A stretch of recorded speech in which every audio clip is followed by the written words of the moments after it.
why is there no consistent theme in the Congress's campaign? And why this last minute kind of, Monday to Friday dash? Well, in fact, I mean, it's rather unfortunate, I will say, to see that, that the oldest political party of this country today is facing such a crisis, in terms of how they want to project themselves as a party.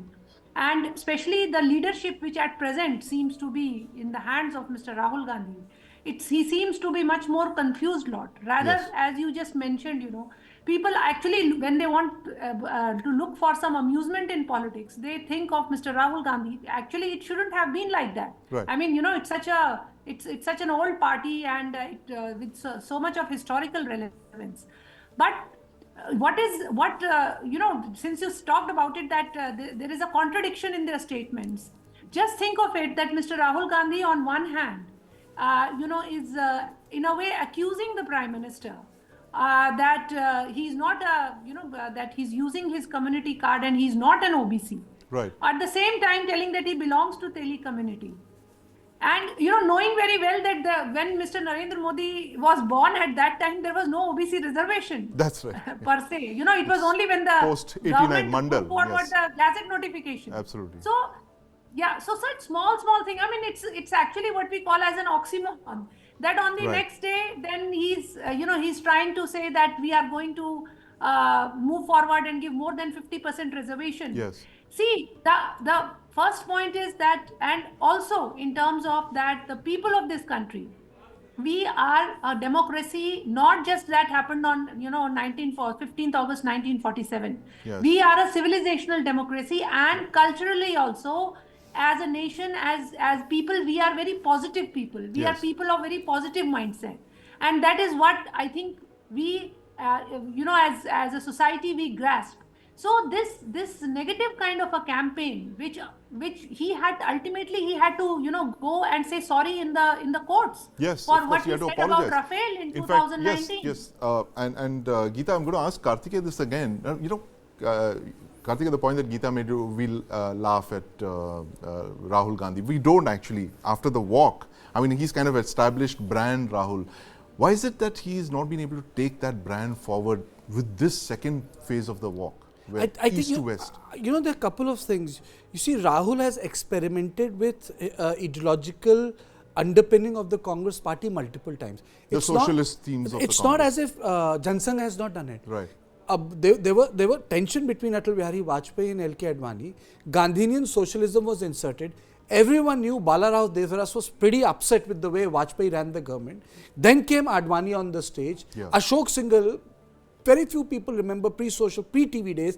Ashok Singhal was sent by Bala Sahab Devras, the third Sar Sangh-Chalak. He adopted it. BHP was made in 1961, came into action in 1980. I mean to say, gaze was shifted. Hindutva became part of the mainstream. They kept it aside, but they did not give it away. Now look at what is happening in the Congress. I want to democratize the Congress. See, Rahul Gandhi's learning curve has been at the expense of the Congress party. I want to democratize the Congress. Then democratization led to crumbling of Youth Congress. How can Dynast democratize a system? You wanted to woo OBCs. Then you wanted to be a Janudhari Brahmin. Then you went to the temples. You talk about hard secularism. I think if you are the reflection of the Congress, then you need to station yourself and stick to it. Modi has stuck to his image. Okay, it's like this. Do you recall Donald Trump in any tie other than red?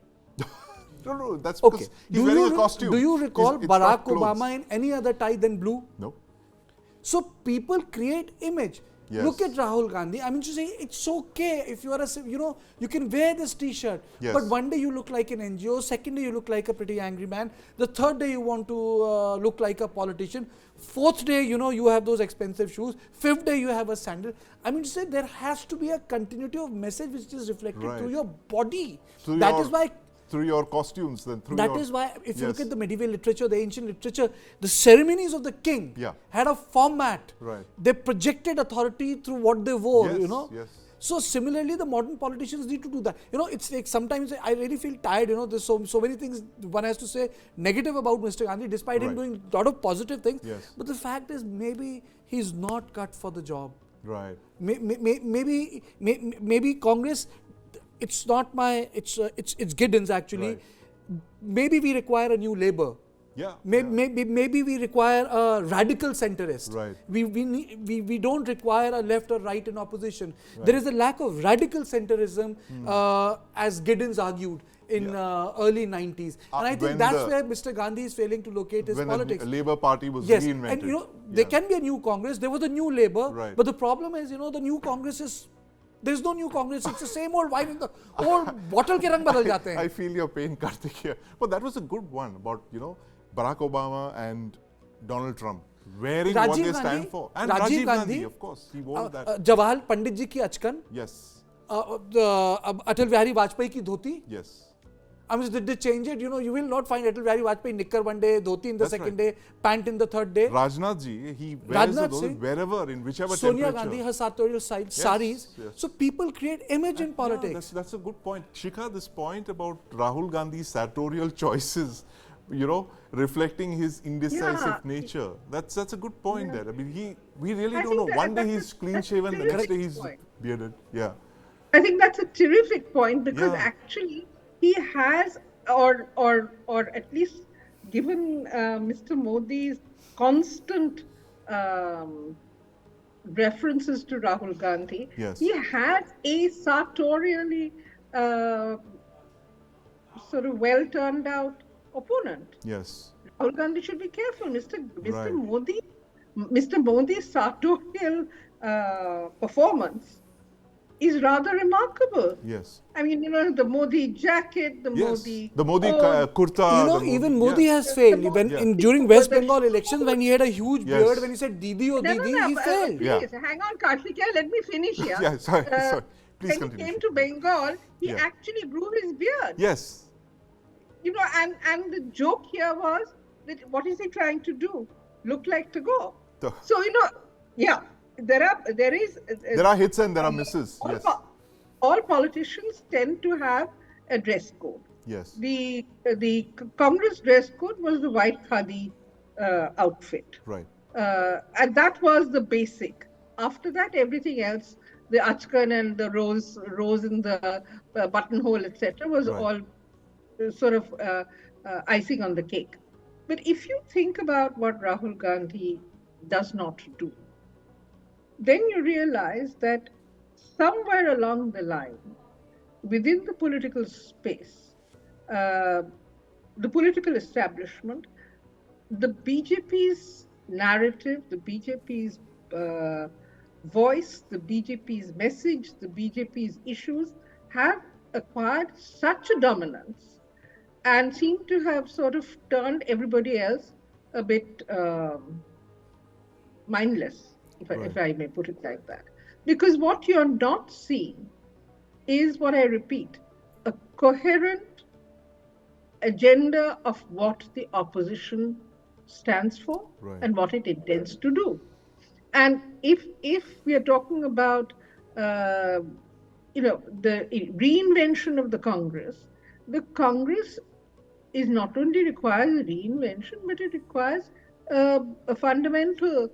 It requires to return to its fundamentals. What you have is a shell of a party where the organizational bits are very, very rusty and rickety, and yet there seems to be at the ground level a certain resonance that it invokes. Yes. And therefore, it is in response to this resonance that you find that Mr. Modi's attacks are so sharp and so consistent. The Congress is the only party that can actually fight the BJP. It is what we call in military terms a force in being. It may not be present there, but it's that latent capability is there. And I want to bring in Manasvi on this. Manasvi, what happens if Rahul's Caste Gambit fails this time around in 2024? 3 months away from the results of the Lok Sabha polls, what is going to happen? What's your prediction?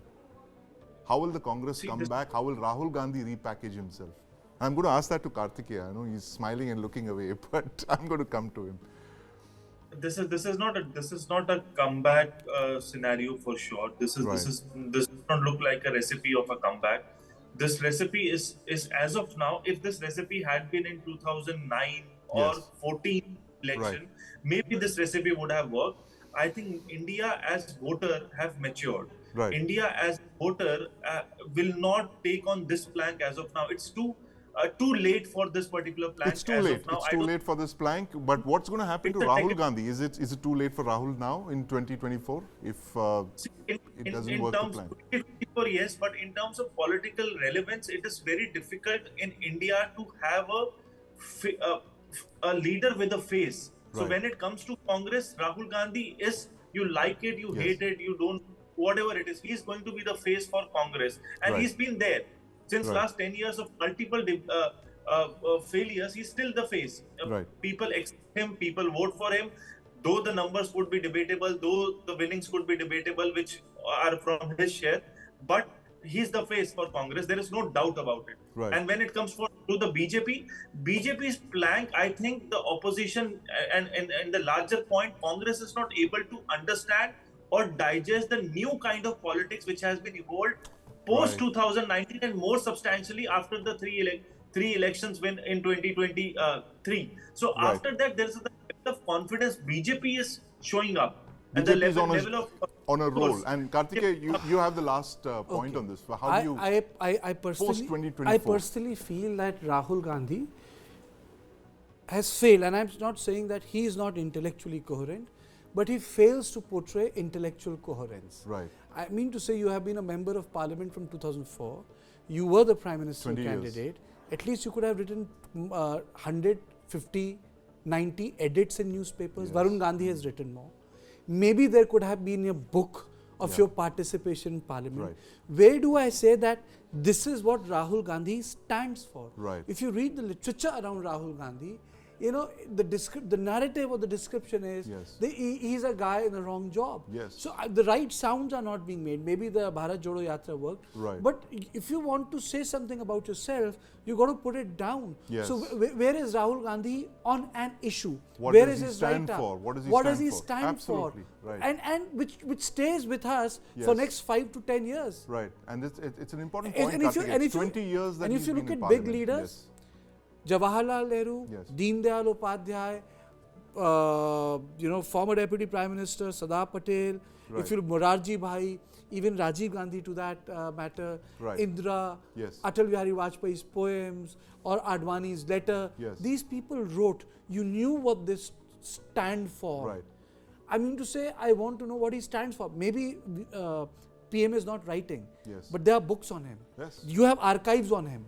Something called Niti Central was also launched before elections. I'm saying there has to be a body of knowledge around you. The PM stands for, we don't know what Rahul Gandhi stands for, but his latest gambit, the Rahul Gandhi's Caste Gambit that he's just played out at just a few weeks before the Lok Sabha 2024, it doesn't look like it's going to play out very happily, as our panelists have told us today. But I'd like to thank Shikha, Geeta, Manasvi and my colleague Kartikeya Sharma for your views.